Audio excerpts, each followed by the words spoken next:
Hello friends, welcome to my channel sharpen maths. अभी हम लोग देखेंगे कॉम्प्लेक्स एनालिसिस का एक और क्वेश्चन जो कि CSIR नेट दिसंबर 2023 में पूछा गया है और ये पार्ट बी का क्वेश्चन है।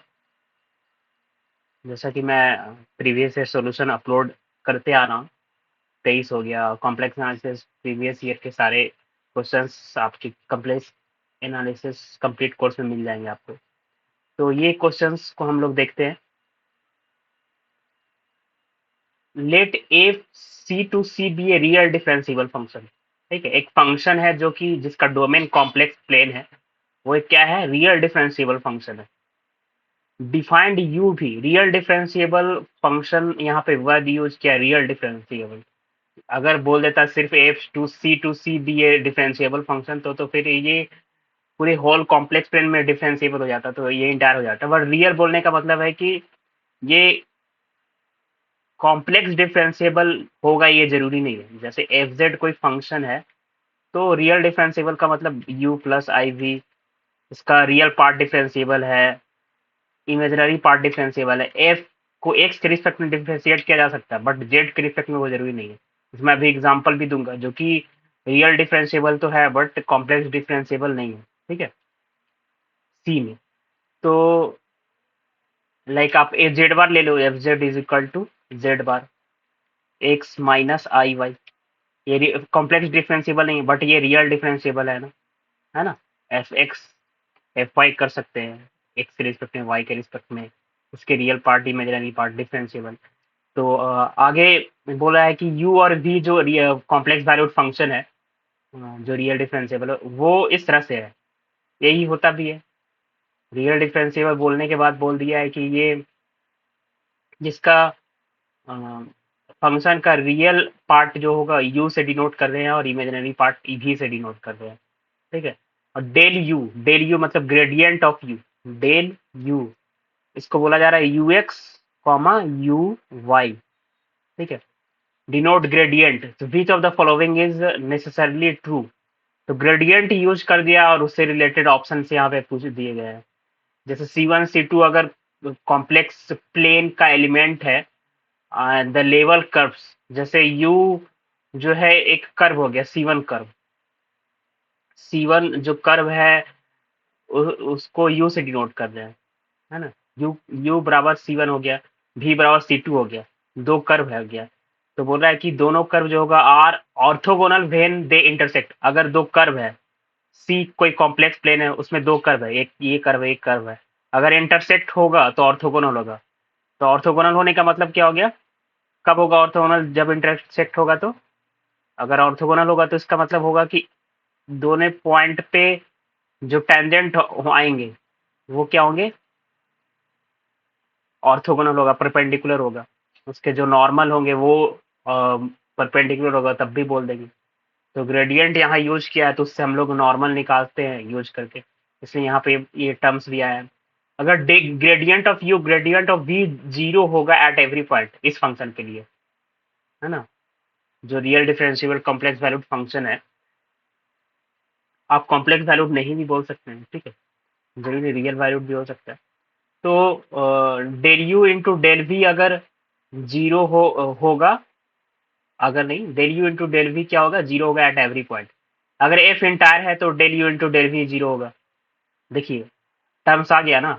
अगर कॉम्प्लेक्स डिफरेंशिएबल होता तो यहाँ इंटायर आप पूछने की जरूरत ही नहीं पड़ती। रियल डिफरेंशिएबल है तो जरूरी नहीं कि इंटायर होगा, इसलिए तो ऑप्शन में डिफरेंशिएट करके दिया है कि रियल डिफरेंशिएबल है और वो कॉम्प्लेक्स डिफरेंशिएबल भी हो जाए तो del you into del we, gradient of U gradient into V zero होगा, थर्ड ऑप्शन। तो ये इस तरह से पहले आप क्वेश्चन और सारे ऑप्शन समझने जरूरी है। If del you into del we is equal to zero होगा एट एवरी पॉइंट, सारे पॉइंट पे, पूरे कॉम्प्लेक्स प्लेन पे, तो एफ इंटायर फंक्शन होगा। ठीक है। तो इसको क्वेश्चंस को देखने के बाद आपको क्या आ रहा है, लाइक अगर हम del you into del we is equal to zero, ये ऑप्शन हो गया, ये ऑप्शन, ये सब चेक करते हैं। जैसे ये ऑप्शन चेक और ये दोनों में रिलेशन है, अगर दोनों ऑर्थोगोनल होगा तो जहां पे इंटरसेक्ट करेगा उस पॉइंट पे del you into del V, यानी उस पॉइंट पे नॉर्मल का डॉट प्रोडक्ट जीरो होगा। यानी नॉर्मल कैसे निकलेगा, ग्रेडियंट ऑफ यू से। तो कर्व यू है, तो del you into del V अगर जीरो होगा एवरी पॉइंट पे, तो इंटरसेक्शन पॉइंट पे भी होगा, तो ये ट्रू होगा तो ये भी ट्रू होगा, बट पार्ट बी का क्वेश्चन है। हाँ, तो ये ट्रू नहीं होगा तो ये भी ट्रू नहीं होगा। पार्ट बी से ऐसे करके हम लोग सोच सकते हैं ना, डेली अगर एवरी पॉइंट होगा, अगर ये ट्रू नहीं है तो ये भी ट्रू नहीं होगा, फिर ये जीरो कैसे हो बोल सकते हैं, इफ कैसे बोल सकते हैं। देन इंटायर बोले, ये तो नहीं बोल रहा कि इंटायर होगा तो डेली इंटू डेली जीरो होगा। तो इस तरह से इस क्वेश्चंस को जो हम लोग डिस्कार्ड करने वाला प्रोसेस लगाते हैं, उस तरह से भी इस क्वेश्चन को ट्रिकी वे से सोच सकते हैं, बट हमें कॉम्प्लेक्स एनालिसिस का जो कॉन्सेप्ट उसके हेल्प से क्वेश्चन को अभी हमें सॉल्व करना है। ठीक है, तो देखते हैं। तो अगर F Z is equal to, हम लोग जैसे ये ऑप्शन को देखें, del you into del V, हम कोई रियल डिफरेंशियल फंक्शन लेते हैं, लाइक हम जेड बार ही ले लेते हैं, सबसे easy example x minus i y. तो इसके लिए del you into del we zero होगा। अगर del you into del we zero हो गया तो यहाँ से ये ऑप्शन गलत हो जाएगा, क्योंकि ये इंटायर तो है नहीं, but del you into del we zero है। Del you into del v ऐसा एग्जाम्पल ही मैंने लिया है, del you into del v निकालो आप। तो डेल यू क्या लिखा जा रहा है, यू एक्स यू वाई। तो यू एक्स क्या होगा 1, यू वाई क्या होगा 0, है ना, यू इसको मान रहे हैं, वी वाई को माइनस वाई को। डेल वी क्या होगा, ब्रैकेट नहीं देना, del we is equal to क्या होगा v x comma v y. V x क्या होगा 0, वी वाई क्या होगा -1। अब ये दोनों का डॉट प्रोडक्ट क्या होगा, del u dot product del v, ये दोनों का डॉट प्रोडक्ट क्या आ जाएगा 0 आ जाएगा। बट क्या इंटायर है, नहीं है इंटायर। तो del you into del v at every point 0 होगा तो क्या इंटायर होगा, नहीं होगा इंटायर। आप दूसरा एग्जांपल भी ले सकते हो, जेड बार से रिलेटेड, आप इसको लेके आप खुद से चेक करना। जेड बार से रिलेटेड लेते हैं, जेड बार लेने का एक बेनिफिट है कि ये जेड बार पर डिपेंड करने वाला फंक्शन है, तो CR equation del f by z bar वाला सीआर इक्वेशन सेटिस्फाई नहीं करेगा, तो इंटायर नहीं है, ऐसा ले रहे हैं फंक्शन। तो इस केस के लिए आप चेक करना क्या होगा, del del u del we is equal to what. अगर इसके लिए भी 0 आ रहा है बट इंटायर तो नहीं है, एक और एग्जांपल अगर मिल जाएगा आप ये चेक कर लोगे तो। ठीक है, अब उल्टा होगा, अगर del you into del we is equal to 0 है, जैसे हमें आंसर तो ऐसे चेक करें तो मिल जाएगा। अगर एफ इंटायर होगा तो क्या होगा, एफ इंटायर होगा तो चलिए एफ इंटायर मान लिया, F is entire, if entire होगा तो सीआर इक्वेशन का पूरे कॉम्प्लेक्स में सेटिस्फाई करेगा, यानी u x is equal to v y, u y is equal to minus v x. अब del you into del v इस केस में निकालते हैं, जैसे आप सारे ऑप्शन को चेक कर रहे हो, मान लिया 4 गलत हो गया, सेकंड गलत हो गया, फर्स्ट गलत हो गया, तब थर्ड बोलेंगे सही है। बट आप थर्ड को डायरेक्ट चेक कर रहे हो, लग रहा है आपको कि ऐसा हो सकता है, ये सही हो गया तो पार्ट बी में ही मार के आगे बढ़ सकते हो। बट हमें सारे ऑप्शंस के कॉन्सेप्ट को चेक करना है, यहाँ पे हमें सीखना है यहाँ पे। ठीक है, तो del you into del we क्या होगा, u x u y dot product v x v y. तो क्या हो जाएगा u x v x plus u y v y is equal to what. अब यहाँ से निकालना है, अगर एफ इंटायर है, f is entire, f entire है तो ये होगा। अगर ये होगा तो क्या ये इज इक्वल टू 0 आएगा। अब इसको क्या कर दो आप, डिवाइड करके लिख दो, u x upon u y is equal to v y upon minus v x. क्या लिख सकते हैं, u x v x plus u y v y is equal to 0, है ना। अगर इंटायर होगा तो ये सेटिस्फाई करेगा तो ये क्या हो जाएगा 0 हो जाएगा। तो यहाँ से डॉट प्रोडक्ट क्या आ गया 0 आ गया, तो इंटायर हो रहा है तो क्या हो रहा है, del you into del we gradient of भी 0 हो रहा है।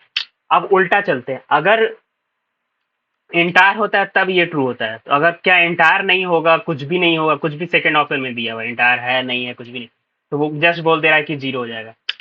तो अगर ऐसा होता तो ऑप्शन क्यों देता है ना, कुछ तो गड़बड़ होगा। तो हमें गड़बड़ लग रहा है कि ये ट्रू नहीं है, तो हमें by counter example not proof करना पड़ेगा ना। प्रूफ होता है तो बाई वे चलते हैं, बट यहाँ नॉट लग रहा है क्योंकि इंटायर हो रहा है तब है, इंटायर नहीं हो तब भी होगा ऐसा। कोई भी एक ऐसा फंक्शन ले लेते हैं जिससे आपको प्रूफ हो जाए। जैसे आप f x is equal to ऐसा एफ एक्स वाई या एफ जेड ले लो जो कि डेल यू डेल वी को जीरो कर दे, नॉट जीरो करे, है ना, बट वो रियल डिफरेंशिएबल फंक्शन हो। तो हम कुछ भी ले लेते हैं, लाइक हम एक्स वाई प्लस आई वाई एक्स ले लेते हैं, आई एक्स वाई ले लेते हैं, ये यू हो गया, वी हो गया, कुछ भी फंक्शन हम ले सकते हैं ना। हम थोड़ी बोला गया है कि इंटायर फंक्शन लेना है, कॉम्प्लेक्स डिफरेंशिएबल लेना है, हमें बस रियल डिफरेंशिएबल फंक्शन। तो रियल डिफरेंशिएबल फंक्शन तो ये है ही, यू भी। तो इस केस के लिए u del you into del v निकाल लेते हैं, है ना, सारे क्वेश्चन के कंडीशन को सेटिस्फाई कर रहा है। तो यू एक्स हमें निकालना है, del you into del we is equal to this निकालना है ना। तो u x is equal to y, u y is equal to x, similarly v x is equal to y और v y is equal to x. ऐसा example ले कि equal to zero हो ही नहीं, जीरो एवरी पॉइंट पे ना हो, zero पे हो सकता है बट एवरी पॉइंट पे बोला गया है। अब ये वैल्यू निकाल लो तो क्या होगा, x y plus x y होगा, हाँ u x sorry u x नहीं x square plus y square होगा, u x into v x, y square plus x square, ये नॉट इक्वल टू जीरो होगा ऑलवेज एवरी पॉइंट पे for all z, zero पे होगा, है ना। तो क्लियर है आपको। तो del you into del we zero नहीं हो रहा है, तो ये ऑप्शन ट्रू नहीं है। अब del you into del we zero नहीं है, एट एवरी पॉइंट पे जीरो नहीं है, तो इसका मतलब है कि दो कर्व अगर इंटरसेक्ट कर रहा है तो वो ऑर्थोगोनल भी नहीं होगा। ऑर्थोगोनल तब होता है जब उस इंटरसेक्शन पॉइंट पे ग्रेडियंट, यानी उस पॉइंट पे नॉर्मल परपेंडिकुलर होता है। नॉर्मल परपेंडिकुलर होने, नॉर्मल कैसे निकलता है, ग्रेडियंट से निकलता है वेक्टर अलजेब्रा। तो डॉट प्रोडक्ट जीरो होता है तब, डॉट प्रोडक्ट तो जीरो नहीं हो रहा है, ऐसा फंक्शन मिल जा रहा है, तो ये ट्रू नहीं है, तो ये भी ट्रू नहीं है first option, by same example, है ना। तो ये आपको क्लियर हुआ होगा, ठीक है। तो जस्ट सीआर इक्वेशन के कॉन्सेप्ट का यूज करके ये क्वेश्चन पूछा गया था, और जैसे कुछ कुछ ग्रेडियंट ने मिक्स कर दिया गया था। ग्रेडियंट जो है कि सिर्फ सीआर इक्वेशन, लैप्लासियन इक्वेशन भी नहीं है, ये थोड़ा सा अलग चीज यहाँ पे complex analysis CR equation plus gradient वाला टर्म्स आ गया था। ग्रेडियंट आपको पता होना चाहिए, तो मिक्स कर दिया गया था ये और सारे ऑप्शंस को। ओके, तो आई थिंक आपको क्लियर हुआ होगा। Thank you.